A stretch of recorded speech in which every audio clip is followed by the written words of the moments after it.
Hai teman-teman, perkenalkan nama saya Satri Sinaga.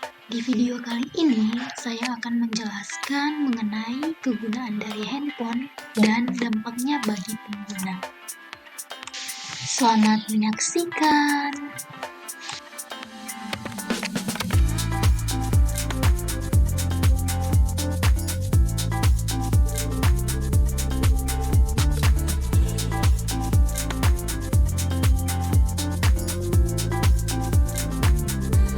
Telepon genggam atau handphone pada generasi pertama ditemukan pada tahun 1973 dan penemunya adalah Martin Cooper. Pada generasi pertama ini, telepon genggam sering disebut juga dengan generasi EG dan dikenal juga dengan istilah AMPS atau frekuensi antara 825 MHz hingga 894 MHz. Nah, sekarang mari kita ulas sejarah dari handphone.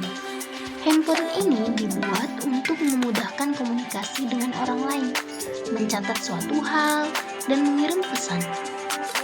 Ponsel pertama kali ditemukan oleh Martin Cooper seperti yang sudah dijelaskan sebelumnya pada tanggal 3 April 1973 dan pada tanggal 21 September 1983. Ponsel pertama lahir dengan berat sekitar 2 kg. Handphone ini memiliki fungsi sebagai alat komunikasi yang dapat dibawa kemana-mana, berbeda dengan telepon yang sebelumnya, yang hanya bisa digunakan pada suatu tempat atau tidak bisa dibawa kemana-mana. Perkembangan teknologi memungkinkan ponsel lebih fleksibel dan dapat digunakan di berbagai tempat dan dimasukkan ke dalam tas atau celana, jadi lebih mempermudah kita. Kemudian kita masuk kepada pengertian dari handphone. Handphone merupakan alat telekomunikasi elektronik dua arah yang bisa dibawa kemana-mana dan memiliki kemampuan untuk mengirimkan pesan berupa suara untuk memudahkan komunikasi dengan orang lain.